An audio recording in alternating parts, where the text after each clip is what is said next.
Salam l'équipe, j'espère que vous allez bien. Donc, deuxième vidéo sur le tournoi UNAP. Donc, hier, c'était une petite présentation du tournoi de l'équipe d'Algérie avec le programme, le calendrier. Et là, on va débriefer un peu, débriefer, c'est un grand mot, mais on va parler de la défaite de l'Algérie 2-3 face à la Tunisie. Donc, le but qui leur donne la victoire dans les derniers instants du match. Bref, c'est un peu, ouais, c'est un match très frustrant, très frustrant. On va revenir dessus. De toute façon, juste avant ça, je compte sur vous un maximum de pouces bleus. J'essaye de vous faire toujours des vidéos un peu, des fois 2 vidéos par jour pour vous donner du contenu, vous faire suivre l'actualité, etc. Pour ceux qui veulent des résumés, qui n'ont pas le temps de voir tout ça. Donc voilà, un petit soutien en mettant un pouce bleu, un commentaire, en partageant si vous pouvez. Bref. On reprend. Donc, l'image parle d'elle-même. L'image parle d'elle-même que je vous ai fait. C'est une petite image un peu humoristique. Entre guillemets, vous l'aurez bien compris. Le coach m'avait déjà montré ses faiblesses sur la Coupe arabe en 2021, là, un peu avant l'été. Mais là, c'est de plus en plus flagrant. C'est de plus en plus flagrant. À la base, il n'est pas coach déjà. À la base, il n'est pas coach. Je ne vois pas d'identité avec cette équipe. Je ne vois pas d'identité de jeu. Je vois un groupe et des individualités, mais je ne vois pas de collectif.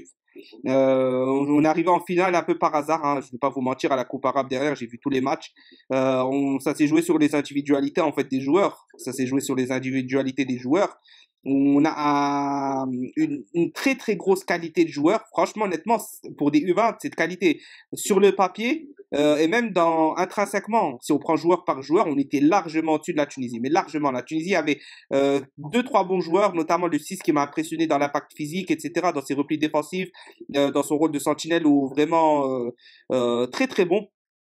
Sinon, ils ont deux, trois autres joueurs, mais c'est pas ouf. Alors que honnêtement, là, l'Algérie, il y a des belles choses. Il y a des belles choses à voir. Il y a des bons joueurs. Et c'est pour ça que c'est d'autant plus frustrant de ne voir rien. Tu vois deux, trois phases collectives qui sont en fait parce que le joueur ne peut pas partir de sa ligne défensive jusqu'à l'attaque seul. Il faut bien qu'il ait un point d'appui pour être remis, etc.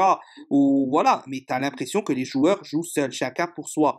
La 7, c'est quelqu'un qui est bon dans la gestion de groupe, hein. On sent qu'il y a un groupe qui s'aiment bien, qui s'apprécient bien, que tu vois le groupe vit bien. Donc ça, il y a pas de problème, hein. Je pense qu'il est un peu comme voilà, il les prend un peu comme je dirais comme ses fils, tu vois, bon délire, etc.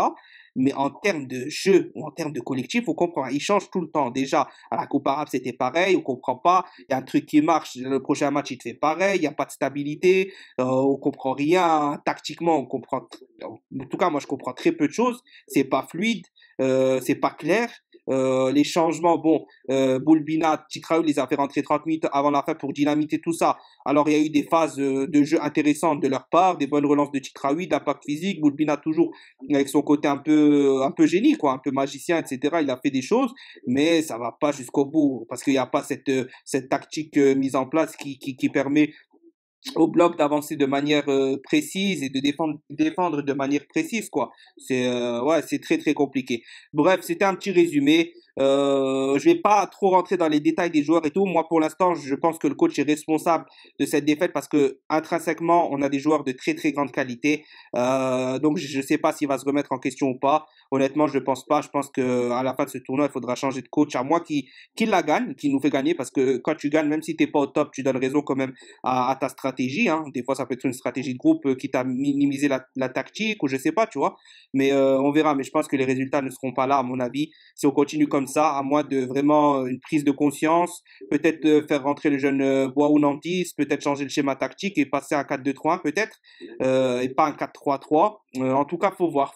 Mais en tout cas, je suis assez déçu de l'équipe. Quoi qu'il arrive, on soutient nos jeunes. On espère qu'ils vont progresser, monter à niveau et montrer d'autres choses. En tout cas, c'est que le début. C'est une défaite qui est certes triste et évitable, mais on peut remonter la pente largement. Donc voilà, 1, 2, 3, viva l'Algérie. Maximum de pouces bleus, participez en commentaire. Abonnez-vous si ce n'est pas déjà fait. Salam, j'espère que la vidéo vous aura plu.